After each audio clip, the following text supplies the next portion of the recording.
Según el diccionario de la Real Academia, el anhelo es un deseo vehemente, y anhelar, tener ansia o deseo vehemente de conseguir algo. Los humanos, al menos los de esta era, estamos entrenados desde todos los puntos para anhelar, para querer siempre más, aspirar siempre a más, querer de hecho tanto y con tanta fuerza que llegamos a pensar que solo por desear con esa intensidad el objeto, el sujeto o la posición o lo que sea deseado ya nos pertenece. El problema para el que no estamos tan entrenados es que para el anhelador nada es suficiente. Incluso cuando consigue, tampoco tiene todo lo que había soñado, lo que había anhelado. El anhelo se basa precisamente en un paraíso que siempre está más allá, una ilusión según la cual se llenará un hueco insondable, un sueño que no tiene representación en esta realidad. Porque esta realidad, para un corazón insaciable, siempre resultará irremediablemente insuficiente. Anhelo de amor, anhelo de posesiones, anhelo de más. Y cuando se desea tanto, ¿cómo se establece el límite de lo que se puede hacer solo para conseguir? Y sobre todo, ¿quién se atreverá a establecer ese límite?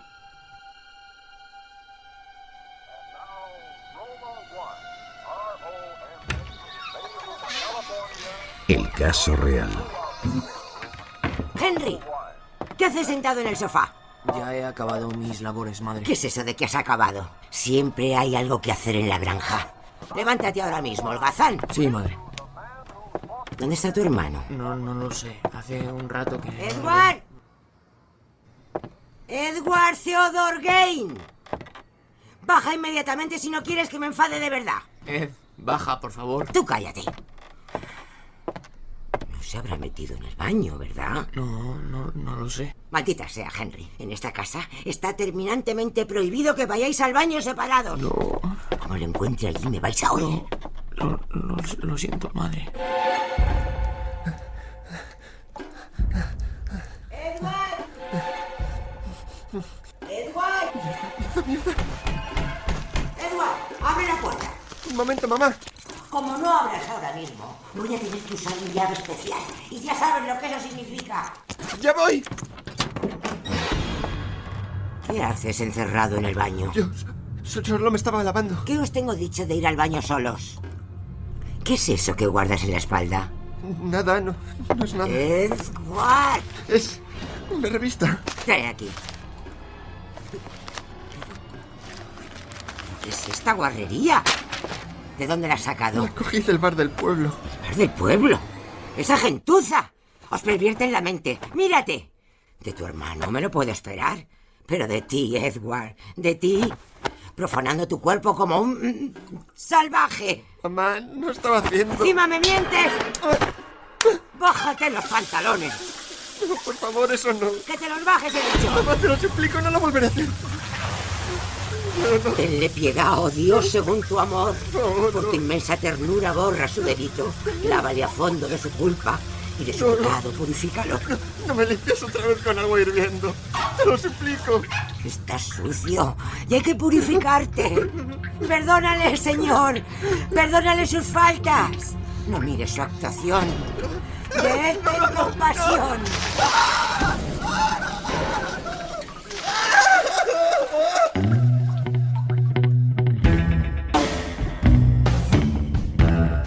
Ed Gein. Por Mónica González Álvarez. People tell me I look like hell. Well, I am hell. I got a torture chamber orchestra and a delirium hotel. I got an hallucination rattlesnake to twist my skill through. You're my friend, but I'm gonna kill you.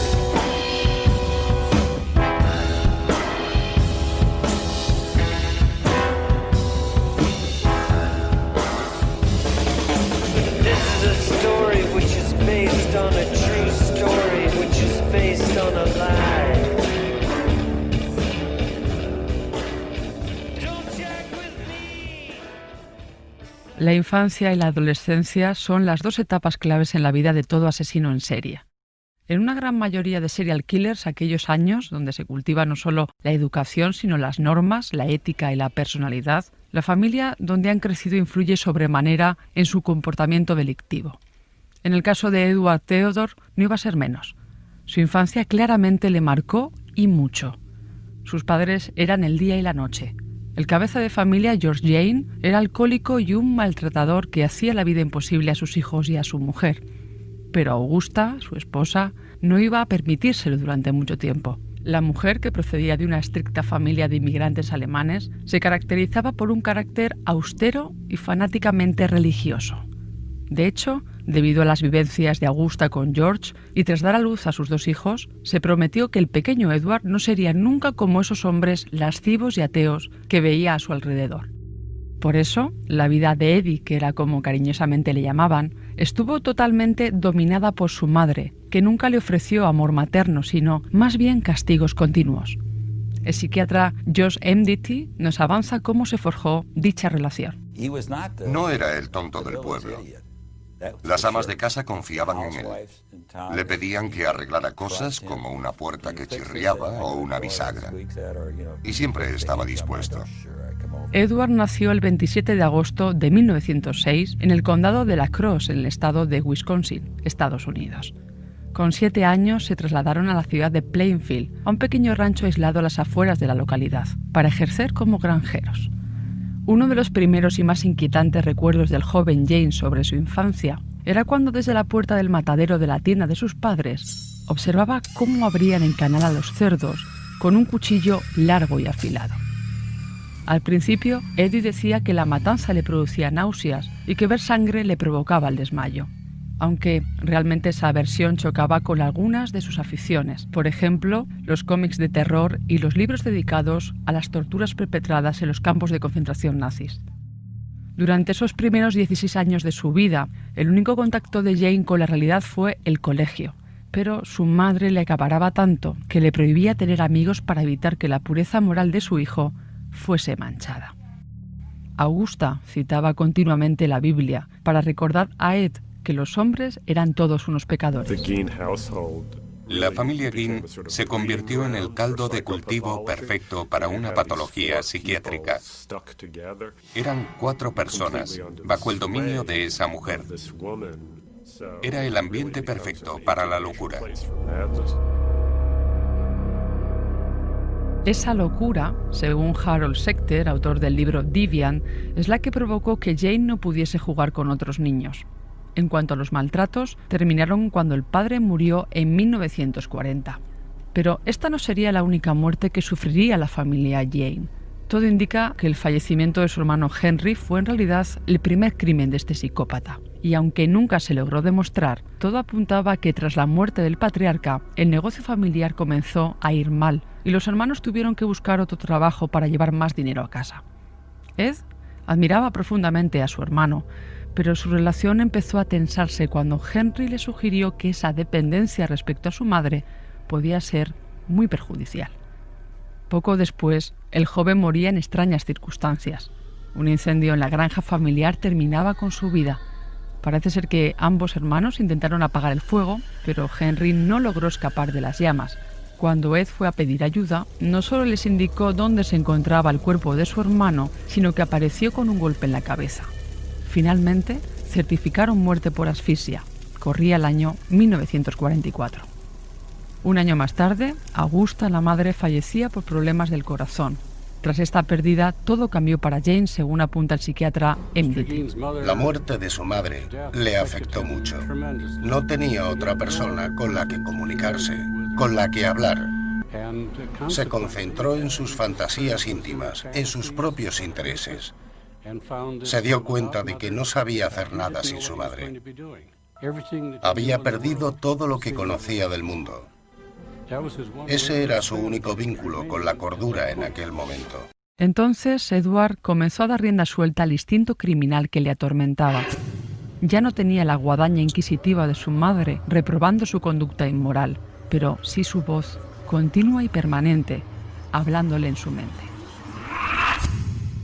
A los 39 años, Ed Gein se quedó solo y aislado en un mundo que apenas podía comprender. Con su madre recién fallecida, Gein buscó refugio entre quienes más le recordaban a ella, los muertos. Vamos, falta poco. Por fin, aquí estás. Necesitaba restituir la figura de su madre, y la mejor manera que encontró fue la de profanar tumbas.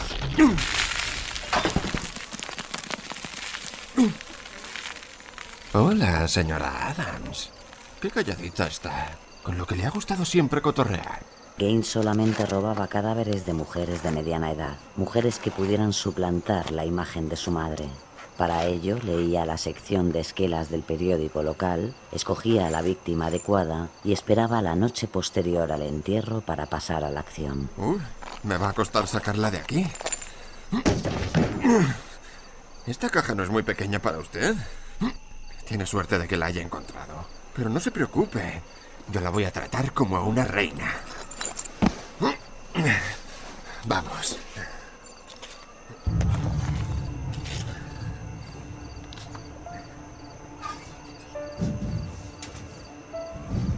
Cargaba los cadáveres en su furgoneta y se los llevaba a casa.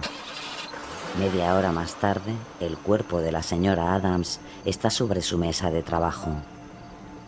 Va a proceder. Con un cuchillo afilado, empieza a cortarle la piel de la cara para su colección de máscaras. Vaya, tiene usted una piel estupenda en la espalda. Creo que me haré un chaleco con ella. Esta mañana fue su entierro, no sé si sabe. Su familia estaba muy triste. Debían de quererla mucho. Casi tanto como yo quiero a mi mamá. ¿Edward? Porque la oía. Oía a su madre por todos los rincones de la casa, especialmente cuando se traía compañía. A veces su voz recitaba pasajes de la Biblia, otras podía sentirla junto a su cama.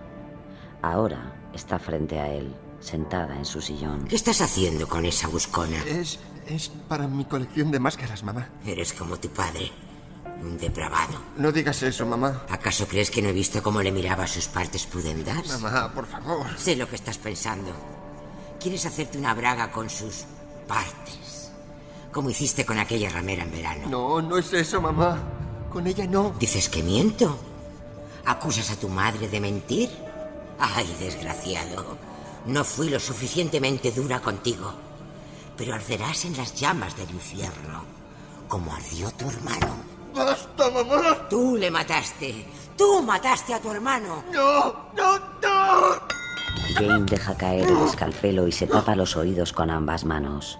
Pero en ese momento, el frío brazo de la señora Adams lo agarra con fuerza de la camisa. El cadáver, desde su punto de vista, le habla, pero la voz que sale de aquella boca sin vida es en realidad la de su madre. Le mataste porque le tenías envidia. Yo no fui. Solo nos peleamos. Él decía cosas horrorosas de ti. Decía que eras una mala persona, que nos manipulabas. Le tiraste al fuego para que se quemara. Yo solo te quería defender. ¡Le tenías envidia! ¡Es verdad! ¡Cállate! ¡Cállate, cállate! ¡Te odio!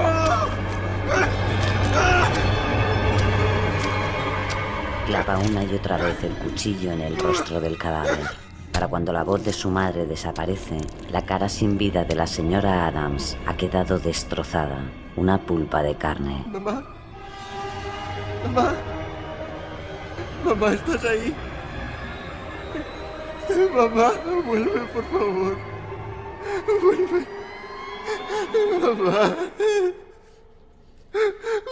Agotado, se queda dormido y abrazado al maltrecho cadáver. Aquello era lo más parecido que podía recordar al abrazo siempre anhelado de su madre.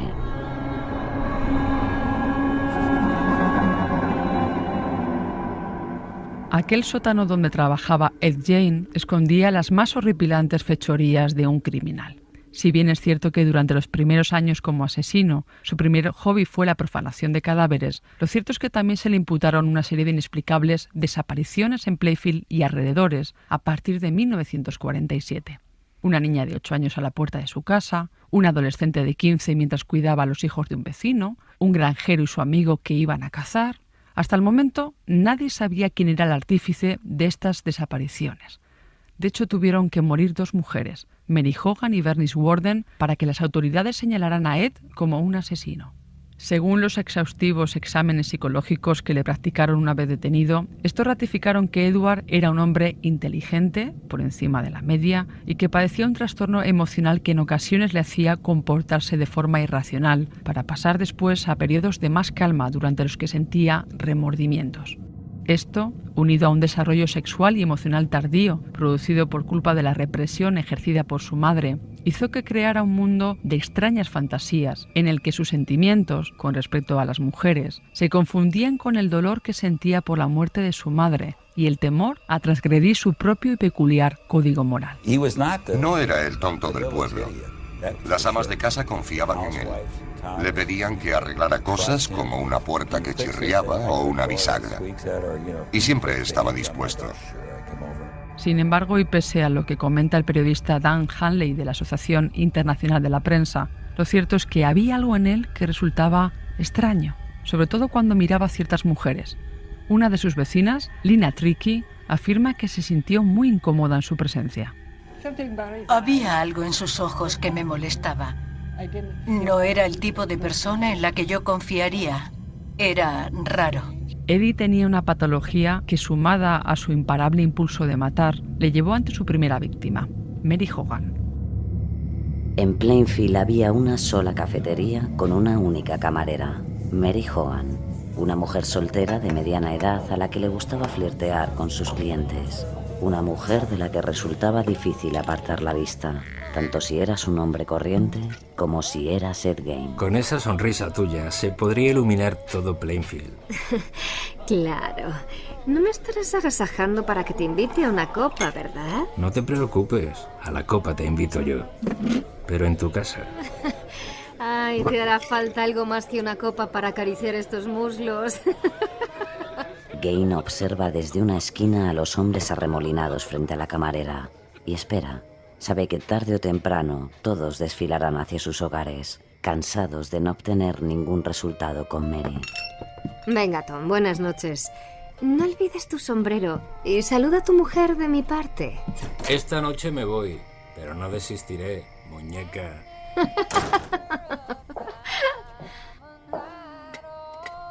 Cielo, vamos a cerrar. ¿No te quieres ir a casa? ¿Me pones otra cerveza, Mary, por favor? Estoy agotada. Quisiera irme a casa. Solo una, mientras cierras. Está bien, pero solo una, ¿eh? Mary se acerca al surtidor de cerveza y Gein hace el mismo recorrido por fuera de la barra. Saca el viejo revólver de su padre y apunta al pecho de Mary. Mary. ¿Sí? ¿Qué es eso? ¿Qué haces? Mary se desploma, le arde el pecho. Respira con dificultad, pero aún respira. Vamos. Es tu turno, Mary. Y le golpea en la cabeza. Mary pierde el conocimiento.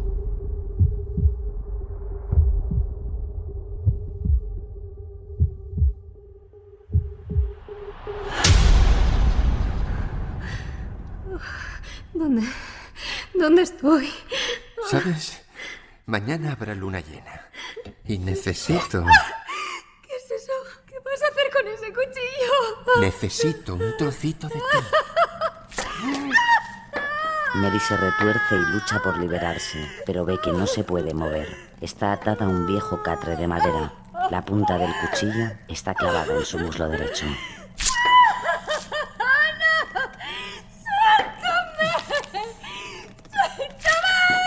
¡Date quieta! Necesito trabajar.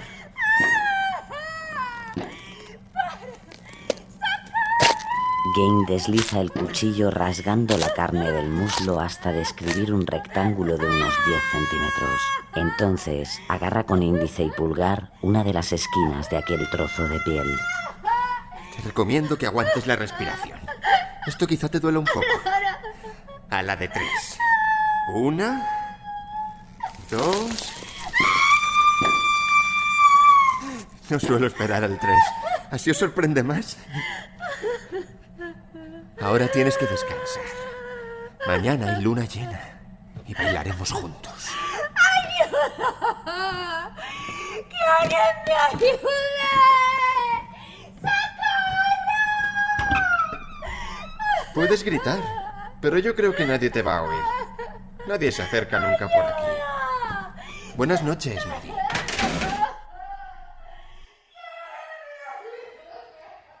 Mary grita mucho tiempo hasta que le flaquean las fuerzas.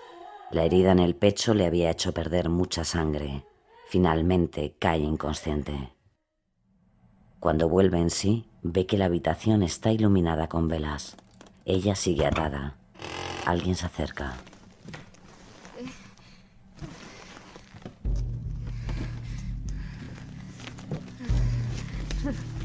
Ah, estás despierta. Hay una luna preciosa. ¿Qué llevas puesto? ¿No te gusta? Ahora soy como tú. Soy una chica. Las noches de luna llena, Gaines se vestía con su disfraz de mujer. Le había costado años confeccionarlo. Estaba hecho de piel humana.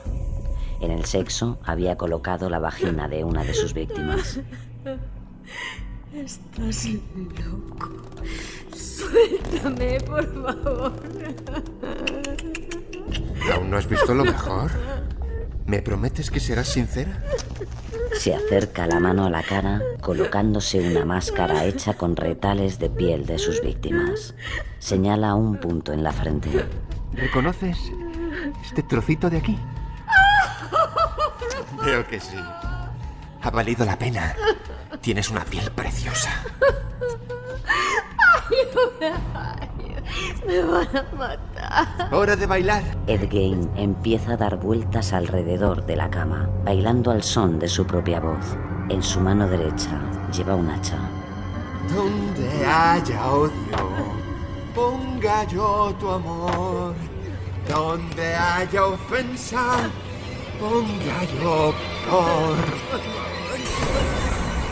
Donde haya error, lleve la verdad. Donde haya miedo, ponga la esperanza. El primer golpe cercena el brazo derecho de Mary a la altura del codo. Donde haya tinieblas, pongo yo la luz. Donde haya odio, pongo yo tu amor. Sí, Señor, haz de mí un instrumento de paz. La cabeza de la mujer cae de la cama. Gaines se agacha a recogerla. Con la máscara aún puesta, la besa. Nunca antes había besado a una mujer, pero Mary es especial. Es su primera víctima. Luego baja hasta el comedor y le hace a la cabeza de Mary el hueco que se merece junto a las otras cabezas de su colección.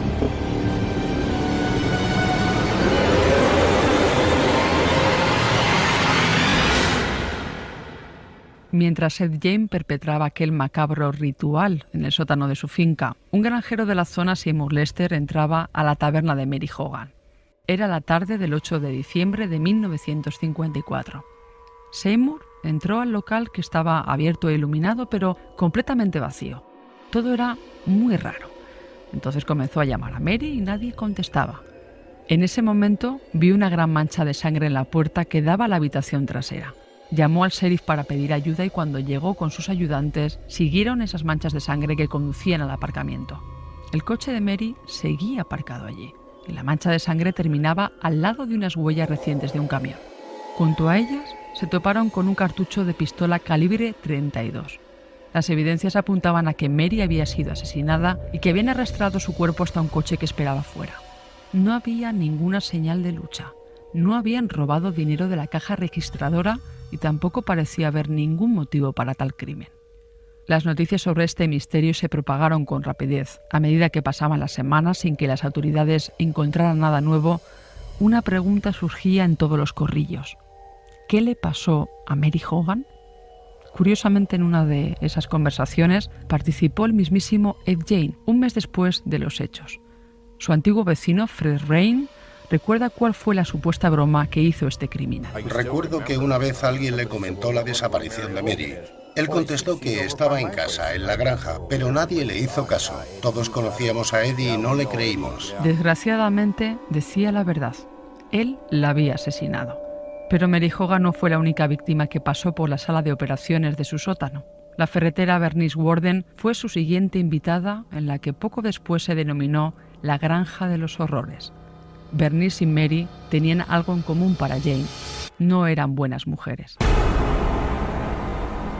Llevaba demasiado tiempo solo, sin la compañía de un cadáver. La mañana del sábado del 16 de noviembre de 1957 decidió que ya era hora de volver a traer una invitada a casa. Así que esconde el rifle de caza bajo su gabardina y conduce a la ferretería del pueblo. Allí encontrará a quien busca. Hola, Bernice. Ed, qué susto me has dado. Me pillas a punto de cerrar. Estoy esperando a que Peter venga a recogerme. Bernice Warden es la dueña de la ferretería. Una mujer de mediana edad que recientemente se había separado y disfrutaba de su soltería. ¿Quién es Peter? Pues mi novio. Oye, pero ¿a ti eso qué te importa? No estuvo bien que abandonaras a tu marido.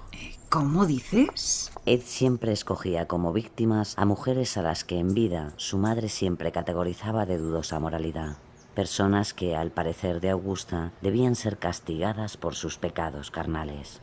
Mi madre dice que el matrimonio es para toda la vida. Tu madre está muerta, Ed. Deberías dejar de pensar como ella. Bueno, ¿qué necesitas? Quiero 1 litro de anticongelante.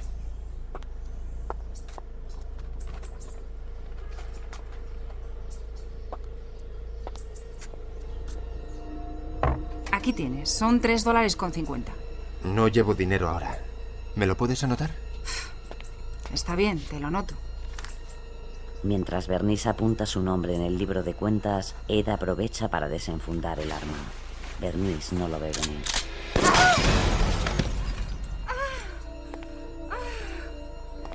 ¿Por qué me haces esto? Es mi madre. Me ha dicho que te mate. Jane arrastra el cuerpo hasta su furgoneta y se la lleva a casa. Nadie reparó en la ausencia de la ferretera hasta bien entrada la tarde. Cuando la policía entra en la tienda, encuentra un gran charco de sangre y un último nombre inscrito en el registro de ventas: Ed Gein. Esa misma noche, el sheriff y su ayudante se personan en la mansión de los Gein. Ed. Ed, ¿estás ahí? ¿Ha oído eso, sheriff? Este cabrón nos está tomando el pelo. Abre la puerta, hijo. Sabemos que estás ahí dentro. James, abre esta condenada puerta. Un olor acre y podrido recibe al sheriff y su ayudante. El aire es casi irrespirable. La basura se acumula por todos los rincones de aquella casa. Y no solo eso. ¡Jesús, qué es esto! ¡Apesta aquí! Ed, tranquilo. Solo queremos hablar contigo. Creo que voy a vomitar. Tápate la boca con un pañuelo y saca la linterna. La oscuridad invade la estancia. Encienden las linternas, pero lo que ven... ¿Pero qué cojones es eso? Decenas de cabezas humanas en descomposición cuelgan de la pared como trofeos de caza. ¿Qué es este sitio? James mueve su linterna espasmódicamente y cada giro de luz profundiza más y más en las atrocidades que aquellas paredes han vivido. ¿Pero qué es esto? Collares de orejas descansan sobre una mesa como baratijas. Dios mío. Un corazón humano se pudre en una sartén. Creo que voy a vomitar. Cálmate, tranquilo, James, tranquilo. Y en el respaldo de una silla asoma un chaleco tapizado con vaginas y pechos. ¡Oh, Dios mío! ¡Oh, Jesús! ¡Hay que salir de aquí! Esto es ¡Pide refuerzos! ¡Oh! Algo me ha tocado el pie. Instintivamente, el sheriff apunta primero con su arma y después con su linterna Dios mío. para encontrarse con ¡Dios! la cabeza de Mary Hogan, o lo que queda de ella. Pero un ruido en la habitación de al lado saca al sheriff de aquel trance. ¡James! ¿Dónde estás? ¡Ed! ¡Sal con los brazos en alto! ¡No hagas ninguna tontería! ¡Voy armado! ¡Sal de donde estés! En ese momento, algo le roza el hombro. Gira sobre sí mismo apartándose todo lo que dan sus piernas y ve un bulto moverse a pocos metros de él. ¡No te muevas, hijo de puta! ¡Pon las manos donde pueda verlas! Apunta al bulto con la linterna. No es Gain.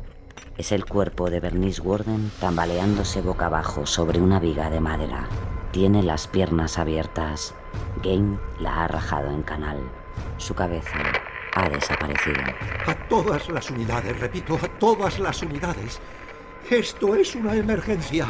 Ed Gein no está en su casa. Va armado y es peligroso. Corten las carreteras e inicien la búsqueda casa por casa. Edward Theodore Gein, ¿qué has hecho esta vez?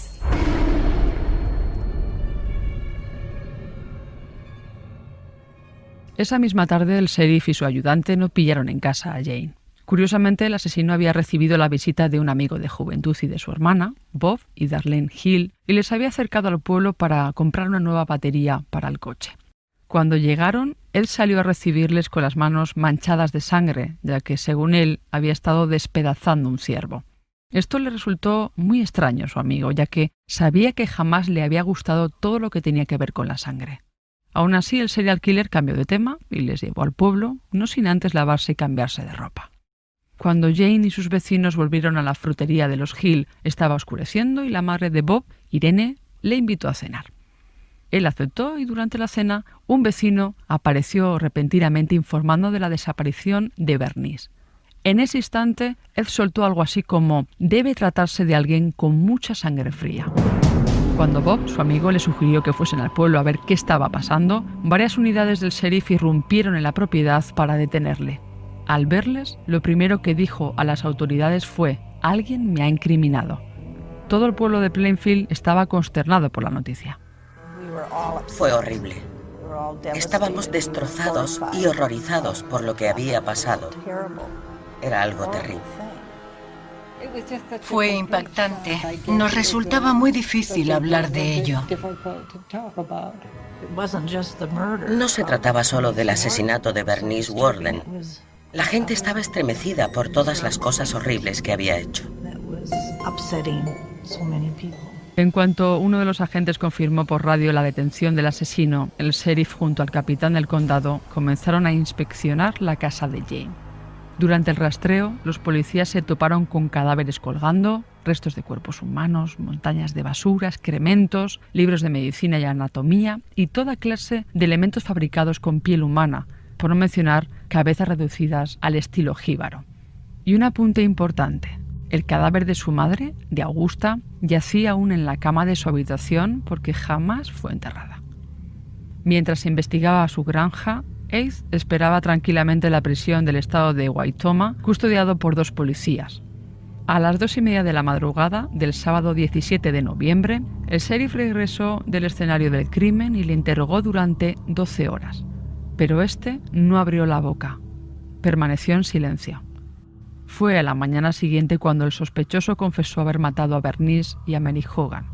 Sin embargo, siempre negó haber practicado canibalismo con los cadáveres, tal y como le insistían los investigadores tras ver las múltiples mutilaciones que poseían los cuerpos. Cuando los detectives le preguntaron por los otros cadáveres que encontraron en el sótano, Ed Gein afirmó que los había sacado del cementerio tras profanar sus tumbas. Eso sí, negó haber practicado sexo con ellos.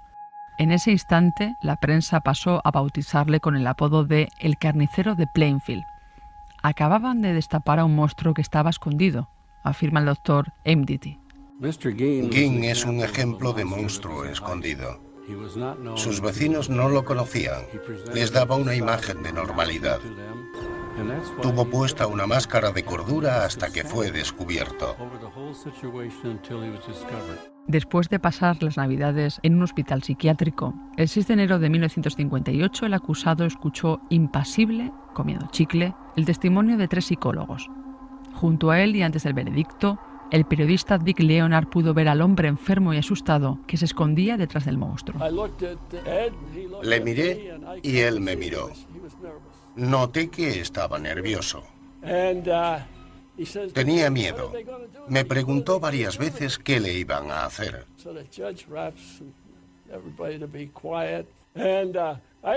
Tenía mi mano apoyada en el banco. Se acercó y me la cogió como si yo fuera su madre o alguien parecido. Finalmente, el juez aceptó las recomendaciones de los expertos y Ed Gein fue internado en el manicomio del estado por tiempo indefinido. No obstante, la decisión judicial levantó una oleada de protestas entre los vecinos, hasta tal punto que un día antes del Domingo de Ramos, en marzo de 1958, la famosa Granja de los Horrores acabó en llamas. Un tremendo incendio terminó con toda la propiedad para alegría de una de sus vecinas, Joan Lindstrom. Nos alegramos de que ardiera. La prensa ya no nos molestaría más y dejaríamos de tener turistas por el pueblo para ver la casa del terror de Ed Gein. Los crímenes de Ed Gein y sobre todo la extraña y enfermiza relación que mantenía con su madre inspiraron directamente la novela Psicosis de Robert Bloch, que más tarde sería adaptada al cine gracias a Alfred Hitchcock. También el asesino de la película de La Matanza de Texas o la película The Ranget de 1974 protagonizada por Robert Blossom. Lo irónico de esto es que a pesar de la locura de Norman Bates, de lo aterrador de Leatherface con su sierra y de lo patológicamente enfermo que estaba Buffalo Bill, Gein era peor. Reunía a todos esos personajes. Nunca podremos saber realmente qué es lo que convirtió a Ed Gein en lo que era, un verdadero psicópata. Pero tras los homicidios perpetrados por el carnicero de Plainfield, esta pequeña ciudad americana jamás volvió a ser la misma. Nada volvió a ser como antes. Aquellos crímenes los cambió para siempre.